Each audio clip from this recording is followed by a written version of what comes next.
안녕하십니까. 백성사 참 제가 오래전에 다녀가고 오랜만에 왔습니다. 많이 변했습니다. 참 좋은 인연을 맞아들여가지고 백성사가 이제 그 터가 원을 세웠던 본원을 여러분들하고 같이 이루는 것 같아요. 참 모든 터에도 거의 적임한 그 임자가 있는 것 같아요. 여기 와서 이래 보니까 여러분들 참 이렇게 열정적이고 또 하시는 것들이 아주 순수하고 참 때묻지 않은 그 모습을 볼 때 고생은 되겠지만은도 이제 이런 기회가 지금까지는 다소 조금 소극적이었다면은 이제는 뭔가 이런 기회로 재발심해서 좀 적극적인 그 수행, 실천 쪽으로 여러분들이 할 수 있는 그런 계기가 됐으면 하는 바람이 이제 많습니다. 사실은 선이라는 것은 들어서 이해하는 것이 목적이 되어서는 안 됩니다. 선은 여러분도 잘 아시지만 선은 교학과 달라서 체험입니다. 자기 나름대로요, 자기의 체험이 있어야 되는 겁니다. 이게 이제 선의 진수라고 할 수가 있지요. 그런데 현재 우리 한국의 정단, 수행, 풍토 여러 가지로 볼 때 우리가 불교 학문을 하는 불교학은 있어도 참으로 말이지 종교적인 신념, 어떤 그 신앙적인 차원에서 이건 인과를 믿는 우리의 그 근본 정신을 말하는 거죠. 그 인과를 믿고 그것을 일상생활에서 실천하면서 그 실천한 것을 담보로 해가지고 많은 사람들에게 보여줄 수 있는 수행 풍토가 돼야 되고 수행자가 돼야 된다는 거죠. 그런데 우리는 이 공부를 열심히 합니다. 아마 세계적으로 한국 스님들 또는 제가 불자들만큼 불교 공부를 열심히 하는 나라가 없다고 그래요. 그런데 공부는 열심히 우리가 하는데 많은 사람들에게 이 보살행과 원력이 다소 결여되어 있어가지고 그런 원력과 보살행이 없다 보니까 타인에게 종교적인 깨달음에 대해서 믿음을 심어주지 못한다는 것이죠. 이 깨침에 대한 이 자체도 지금은 상당히 부정적으로 보는 사람들이 의외로 많더라고요. 그 공부해서 그 깨침이라는 것이 과연 거기에 대해서 회의를 가지는 사람들이 많은 것은 우리가 공부와 일상생활에 드러나는 그 수행에 대한 실천력 이런 것이 따로 논다는 이야기죠. 그래서 사실은 불교에서 우리가 궁극적인 목적은 깨달음 아닙니까? 깨달음인데 이 깨달음의 대상이 뭡니까? 대상이라는 용어는 좀 어울리지 않겠습니다만 우리 진성을 말하는 게거든요. 본진성. 이 본진성을 우리가 정말 여실하게 봐서 조금도 의혹과 의심이 없는 그런 확신을 가지고 일상생활 속에서 당당하게 비굴하지 않고 흔들림 없이 살아가는 게 그게 아마 이 선자의 기풍이 아닌가. 그게 이제 우리가 그 법풍이라고 할 수가 있겠죠. 예. 그런데 이게 참 대단히 어려운 것 같아요.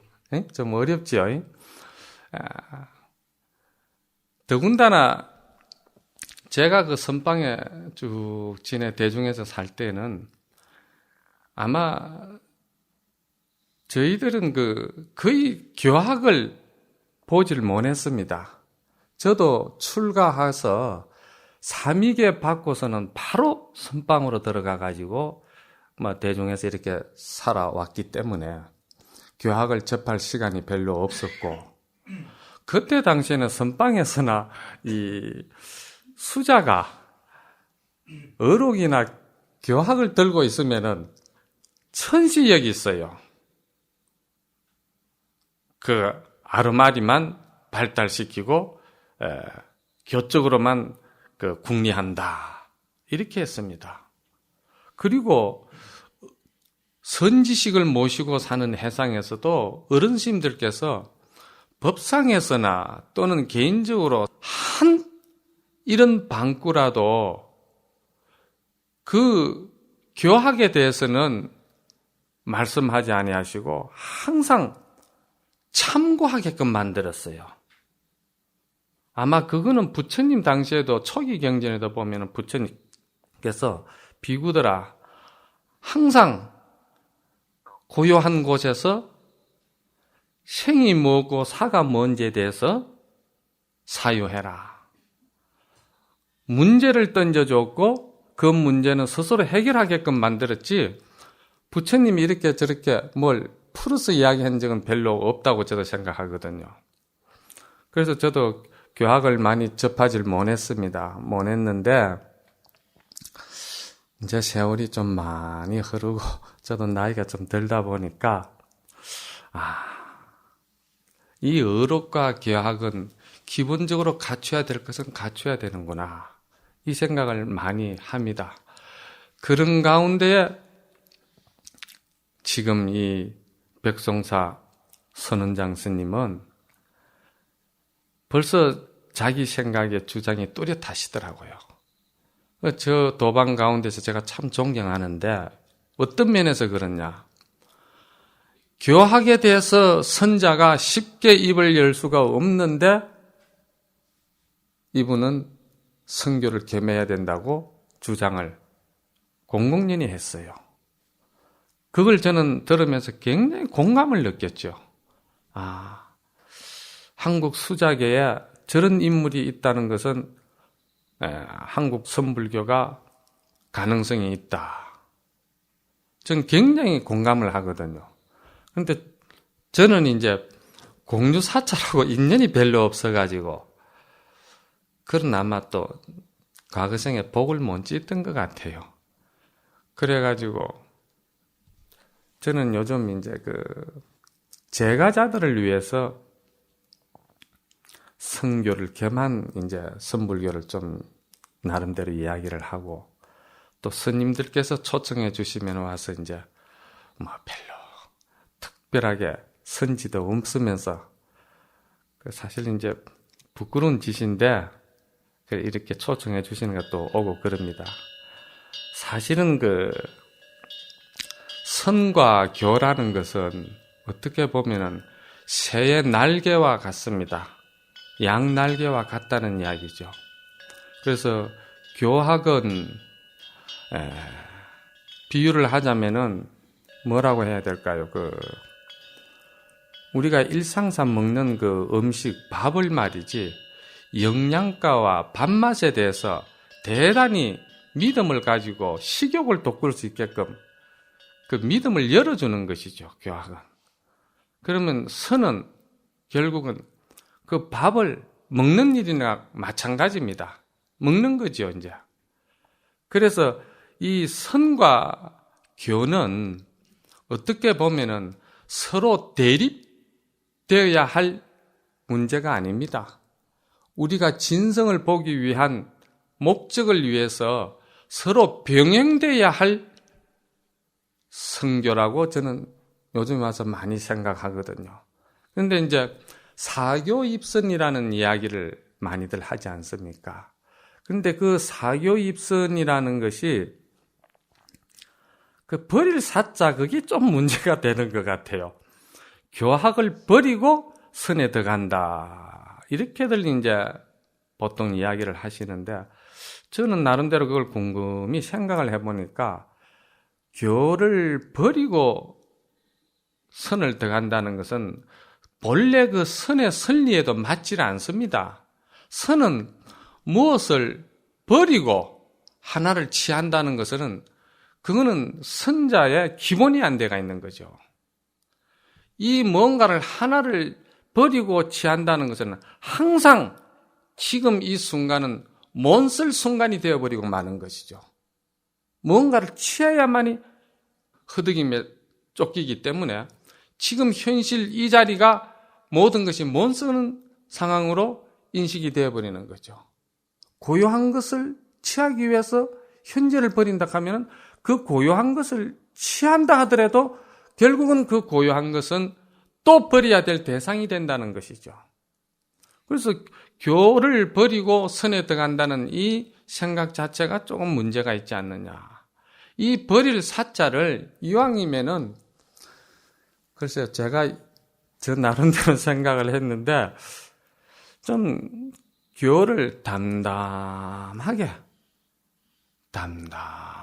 바라보는 그런 사자가 되어야 되지 않겠느냐. 그래야만이 교도 살고 선도 함께 어우러지는 이제 수행이 되는 거죠. 사실 교학을 우리가 하면서 가장 어려운 점이 뭐냐면은 교학 자체, 교학이 가지고 있는 매력이 대단하거든요. 그 매력이 대단합니다. 그래서 그 매력에 젖어버리면은 교학 그 자체에서 그냥 함몰되고 마는 것이죠. 그래서 교를 그만큼 사람들이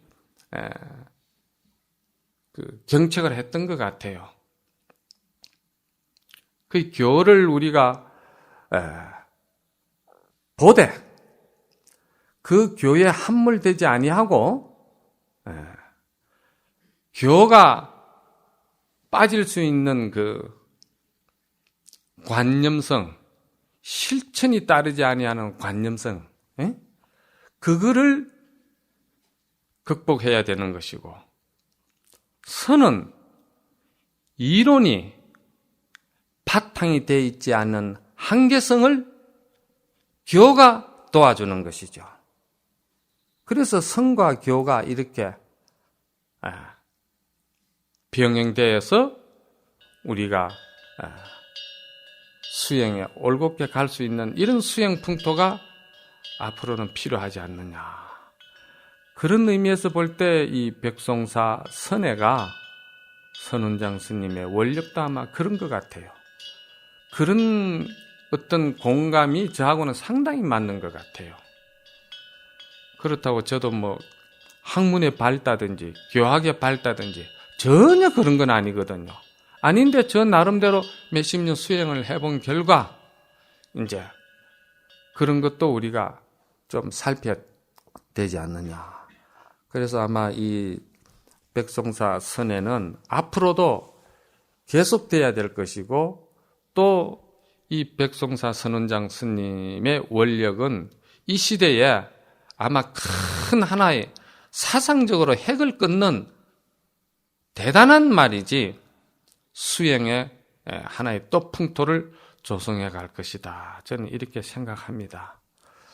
사실 오늘 그 선료를 선원장 스님께서 한 일주일간 해달라고 말씀을 드렸는데 저도 이제 일주일 동안은 시간이 그렇게 다른 법회하고 이렇게 잘 맞지를 않더라고요. 그래서 어떻게 하느냐 그랬더니 좋은 강사 스님들 좀 또 초빙을 해서 여러분들이 더 다양하게, 사실 이 선적인 이야기 한 사람에게 한 3, 4일 들으면 거의 다 듣습니다. 군더더기 같은 거는 다 빼버리고요. 필요한 진술을 이야기한다 하면은 3, 4일까지 갈 것도 없지요. 그래서 제가 이제 나흘 정도는 하는 걸로 했고, 교재가 여러분들에게 미처 아마 마련이 못 돼가지고 조금 불편하실 것 같아요. 근데 불편하시게 여길 것도 없어요. 사실 이 선료가요, 28단까지 나가도 다 보면은 한 단 한 단에 스님께서 법상에 올라가셔가지고